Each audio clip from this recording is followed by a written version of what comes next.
चढ़ाई। दैत्यों ने फिर कर डाला स्वर्ग पे था अधिकार, देवी देवता कर डाले स्वर्ग से बिल्कुल बाहर। जय जय सूर्य भगवान, शत शत तुम्हें प्रणाम। जय जय सूर्य भगवान, शत शत तुम्हें प्रणाम।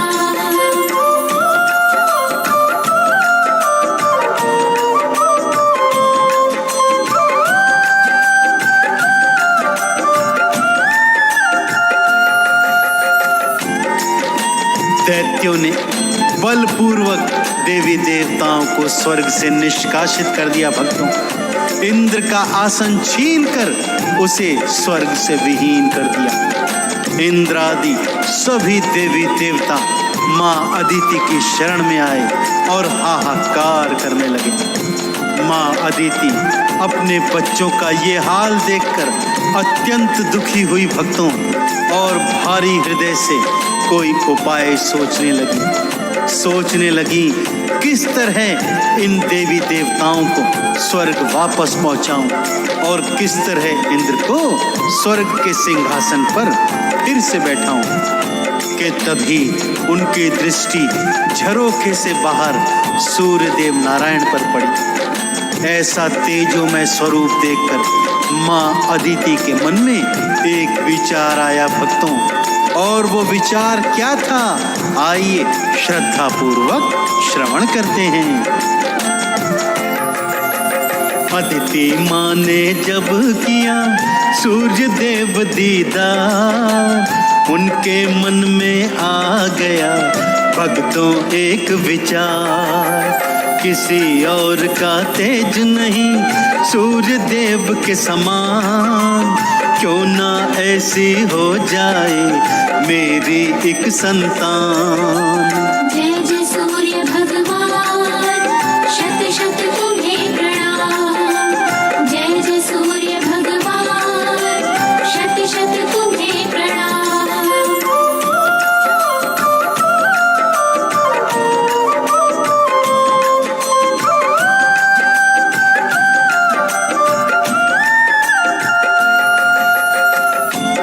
भगवान सूर्यदेव नारायण के तेज को देखकर माँ अदिति के मन में विचार आया कि क्यों ना ऐसा ही तेजोमय स्वरूप वाला मेरा एक पुत्र हो जाए।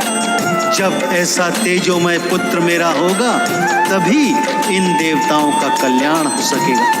यह सोचकर माँ अदिति भगवान सूर्यदेव नारायण का तप करने लगी ताकि वो पुत्र रूप में उनके गर्भ से जन्म ले सके। माँ अदिति के पति ऋषि कश्यप ने उन्हें बहुत समझाया कि भगवान सूर्यदेव का तेज आप ग्रहण नहीं कर सकेंगी, इसलिए इस विचार को त्याग दीजिए।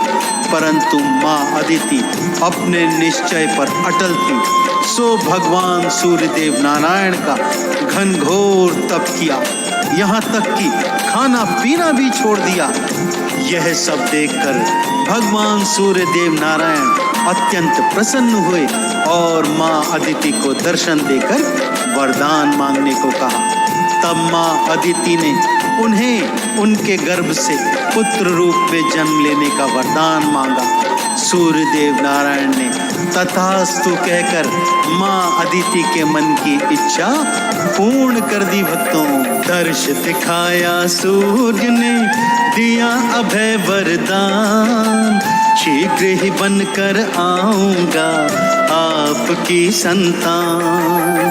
पुत्र रूप में आपको माँ अदिति थी पाए, देवी देवता मिल करके जय जयकार लगाएं। जय जय सूर्य भगवान, शत शत तुम्हें प्रणाम। जय जय सूर्य भगवान, शत शत तुम्हें प्रणाम।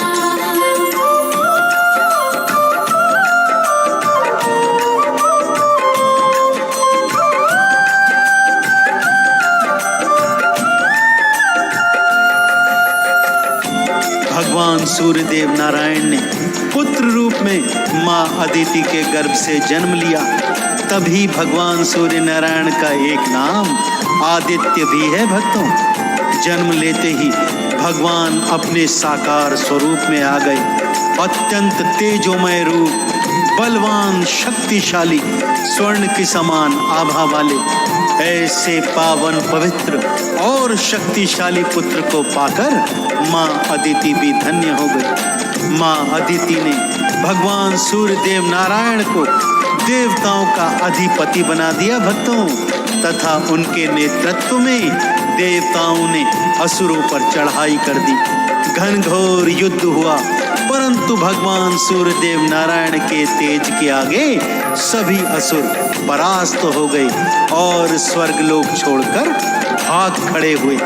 माँ अदिति ने इंद्रदेव को स्वर्ग का राज पुनः लौटा दिया और देवी देवता भी पुनः स्वर्ग में स्थापित हो गए। सभी ने मिलकर माँ अदिति और